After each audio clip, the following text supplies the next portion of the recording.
Welcome to American Catechism number 38 by Stab the Dragon Productions for a holiday special edition, coming to you from Fort Worth, Texas on Sunday, December 7th, 2025, where it is currently sunshiny and 52 degrees, though it was foggy and overcast most of the day. Today's show is going to be just a brief glimpse at Christmas in Fort Worth, somewhat spontaneous, so I'm just going off of memory and then a little bit of notes here. But my wife dragged me out of the house Friday and Saturday, much against my will. But I always enjoy it when we do go out and experience life. It's just my personality type. I'd much rather stay at home in a corner reading a book or something. But then I always have fun when she takes me out. So Friday, our small suburb of Fort Worth had a Christmas tree lighting event. And this is the fourth year of this event, and this is our first time going. It's just 4 blocks from the house, so why not? And it was very well attended. I mean, there was a couple of hundred people there and a ton of kids. Had a brief conversation with the mayor, and he said that our community is one of the few communities that actually is growing in population with young families and children. So that was encouraging. The Christmas tree lighting, there was an invocation by the pastor of the local Baptist church, and that was good. And the chief of police was there. There was a heavy police presence there because that's police headquarters, City Hall. And they did a countdown starting at 7 before they lit the tree. Now, why would they start at 7? Well, in our town, out in front on the main road in front of City Hall, there is a retired F-18 from the Navy. It's a fighter jet painted in Blue Angel colors, and its tail number is number 7. And so that was donated to our city by the Navy, and then the city raised the money to have it painted. And how many cities have an F-18s parked out front? I mean, that's just way cool. I definitely love living close to an air base. It used to be an Air Force base, and now it switched over, 30 years ago to a Navy base. And so we have Navy aircraft there instead of the old B-52s that we used to have. So that's just a little bit about our community. But the Christmas tree was gorgeous. The lighting, they had 7 other little light displays of like reindeer and Santa Claus and whatnot set up, and with the countdown, each number, one of those things turned on. Okay, and then they had turned off the parking lot lights and everything. They had they had a popcorn vendor, they had cookies available, they had hot chocolate available, they had a bar from the local golf course that's in town, had a cash bar going. So they had some portable lights and actually portable heaters too, which is where my wife and I hung out. And they turned off all the lights, and then they did the countdown, and all these little ornaments, yard ornament type things came on one by one. And then the Christmas tree lit up. So it was fantastic. There was a Santa Claus event going on inside City Hall where the kids could line up. And so it was a great time. I mean, this is Americana going on right here in our neighborhood, and I'm glad that we finally went. My wife loves things like that. I have to be dragged out kicking and screaming, but I always have a good time. And so sometimes I just got to listen to my wife and go with the flow and enjoy it. And that's exactly what happened. It was very enjoyable to see that kind of Christmas event in our community. Then last night, we've got a couple of friends who have been in this chorus. It's called the Fort Worth Chorale. And we've been tracking, we've been friends with this one lady for, 15 years at church.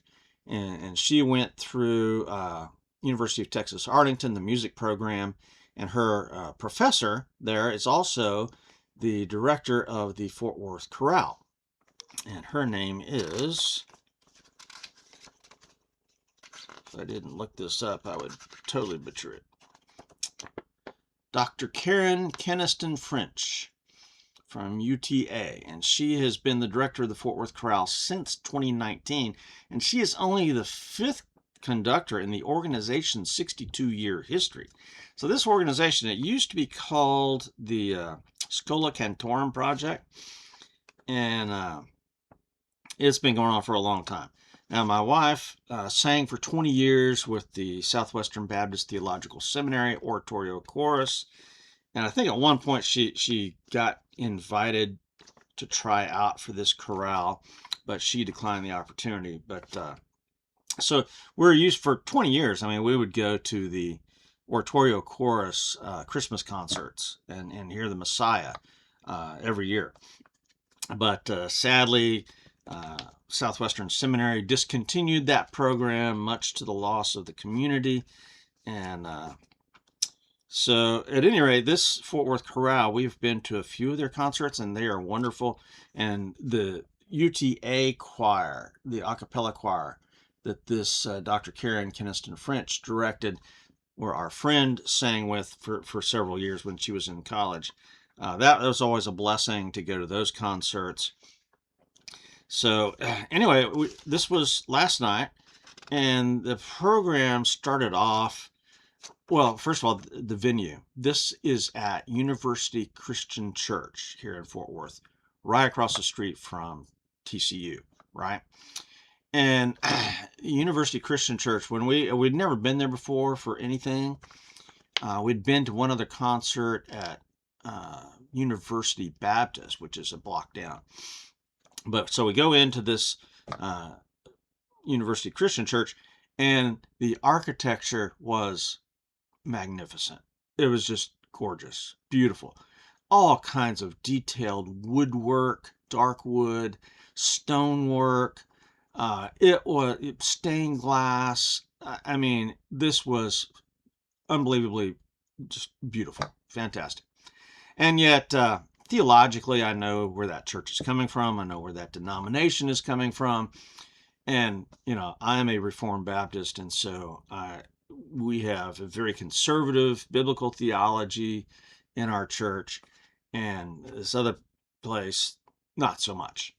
And so the people with the liberal theology have the gorgeous, beautiful architecture, and people with solid theology have sorry architecture. Sorry. Very, very functional, not usually very pretty at all.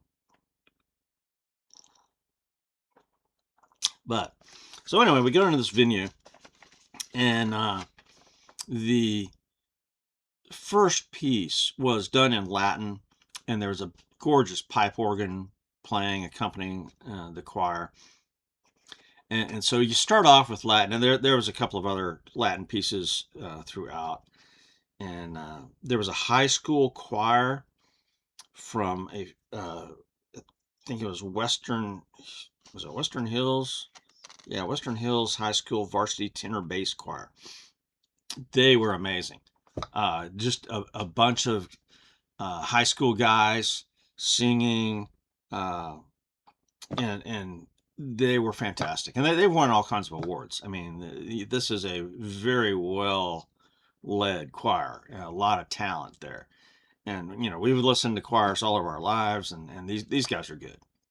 So they did a couple of pieces, and the other the chorale came back in and did some more pieces. And then there was a congregational singing of some traditional Christmas carols, like from their hymnal, you know. And then, you know, the director, the program that she had planned was fantastic, because the first part of the program was all about telling the actual biblical story of Christmas using classical music and basic hymns from the hymnal, told the Christ story beautifully.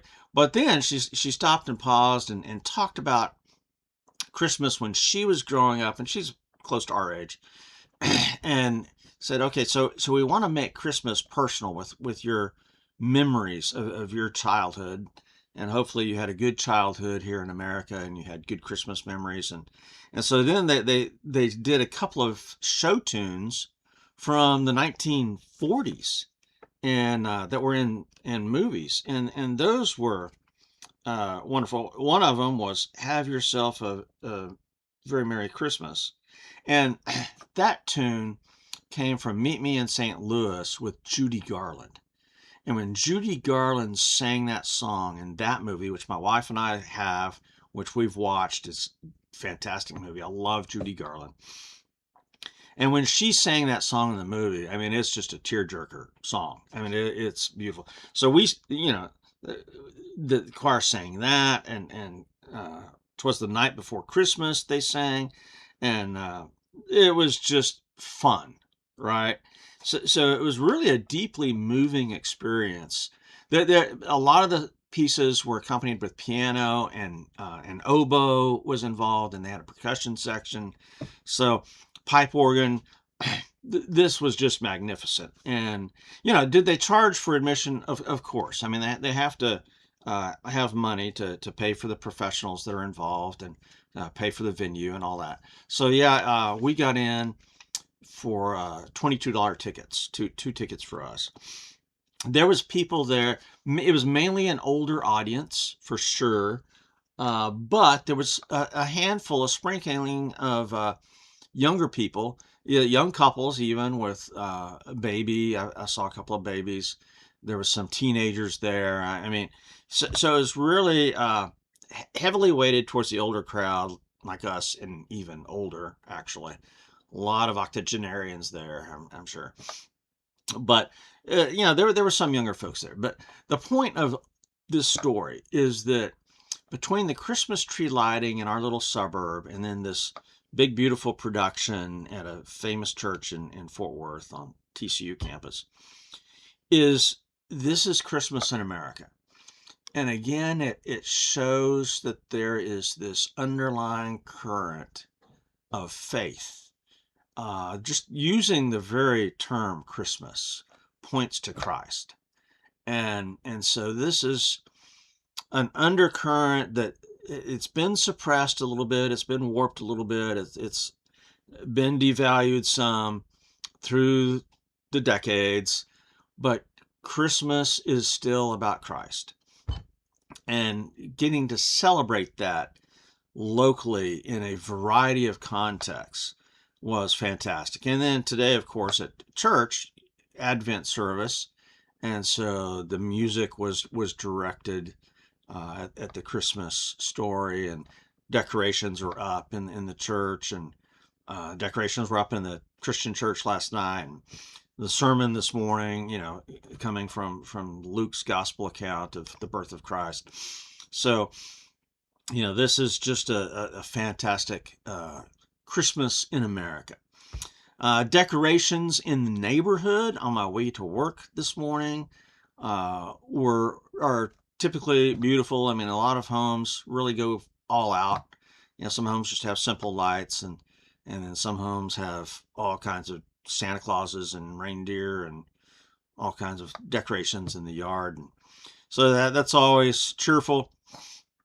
And then, of course, we're sipping on a holiday-esque coffee cocktail. So I use some hot coffee in here, but we use some Blackland spiced rum, and Blackland is a local distillery here in Fort Worth.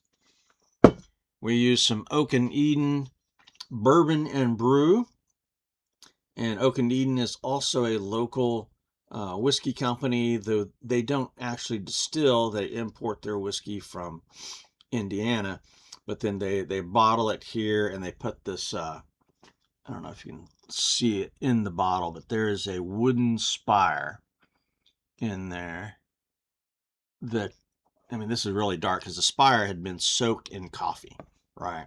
And that's how they finish their bourbons and their ryes, is they use an oak spire that is soaked in either wine or honey or coffee in this case, or beer, and then that lends flavor to the bourbon or the rye. And this is a fantastic coffee bourbon. So that goes in this cocktail. And I use grind double espresso shot, and this is rum based, but it's, strong coffee in there as well. And then we have a little bit of Aztec chocolate bitters that I usually put in there. And of course, I top it with some whipped cream that, buy the can or the jug of cream and shake it all up and pour it in there, and a candy cane. So it makes for a wonderful Christmassy cocktail. All right, well, that does it for American Catechism and Stab the Dragon today, celebrating Christmas out here.